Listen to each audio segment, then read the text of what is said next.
Hello, ഇന്ന് Sunday ആയിട്ട് ഇതാ ഈ ഒരു റെസിപ്പി ചെയ്യാൻ പോവാണ്. ഗ്രീൻ പീസ് ഇപ്പോൾ ഗ്രീൻ പീസാണ് എടുത്തിരിക്കുന്നത്.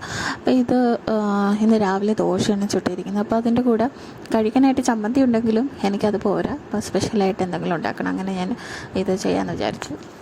അപ്പോൾ അതിനായിട്ട് ഗ്രീൻ പീസാണ് എടുത്തിരിക്കുന്നത്. ഇച്ചിരി നേരം ഒന്ന് വെള്ളത്തിലൊന്ന് കുതിരാൻ വേണ്ടി വെച്ചിട്ടുണ്ട്. അതവിടെ ഇരുന്നോട്ടെ. അപ്പോൾ ആ സമയം കൊണ്ട് ഒരു പാൻ അടുപ്പത്ത് വെച്ച് കൊടുത്ത് കുറച്ച് എണ്ണ ഒഴിച്ചു കൊടുത്തിട്ടുണ്ട്. അതിൽ നമുക്ക് പെരിഞ്ചീരകമായിട്ട് പൊട്ടിക്കാം. അതുപോലെ ഒരു ഏലക്ക ഞാൻ ഇട്ട് കൊടുത്തിട്ടുണ്ട്. ചതച്ചിട്ടൊന്നുമില്ല, അങ്ങനെ നേരിട്ട് ഞാൻ അങ്ങ് ഇട്ട് കൊടുത്ത് കാണാം. പിന്നെ അതുപോലെ തന്നെ അതിലേക്ക് ഇഞ്ചി വെളുത്തുള്ളി ചതച്ചതൊന്ന് ചേർത്ത് കൊടുത്തിട്ട് പിന്നെ നമുക്ക് ഒരു സവാള എടുക്കാം. ഒരു സവാള എടുത്ത് ഇതേപോലെ കൊത്തിയരിഞ്ഞ് അതിലേക്ക് ചേർത്ത് കൊടുക്കാം. ഞാൻ ചോപ്പറിലൊന്ന് കട്ട് ചെയ്തിട്ടാണ് ഇട്ട് കൊടുത്തിരിക്കുന്നത് കേട്ടോ.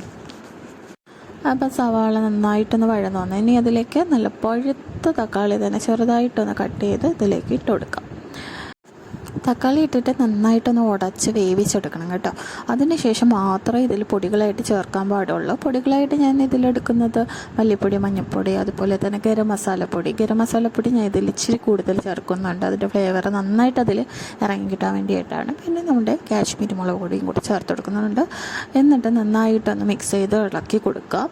അതിനുശേഷം ഉരുളക്കിഴങ്ങും കൂടെ ഞാൻ ഇതിൽ ചേർക്കുന്നുണ്ട്. തൊലി കളഞ്ഞ് നന്നായിട്ട് കഴുകിയെടുത്തത് ഇതിൽ ചേർത്ത് കൊടുക്കുക. എന്നിട്ട് ആവശ്യത്തിന് ഉപ്പും ഇച്ചിരി വെള്ളം കൂടെ ചേർത്ത് നന്നായിട്ടൊന്ന് കുക്ക് ചെയ്യാൻ വയ്ക്കുക. പീസ് നമ്മൾ വെള്ളത്തിലിട്ട് വെച്ചിട്ടുണ്ടല്ലോ, അത് നമ്മൾ വെള്ളത്തിൽ നിന്ന് മാറ്റി ഇതിലേക്ക് ഇട്ട് കൊടുക്കുക. എന്നിട്ട് നന്നായിട്ടൊന്ന് മിക്സ് ചെയ്തെടുക്കുക. പീസായതുകൊണ്ട് തന്നെ പെട്ടെന്ന് തന്നെ അത് നമുക്ക് കുക്കായി കിട്ടും കേട്ടോ.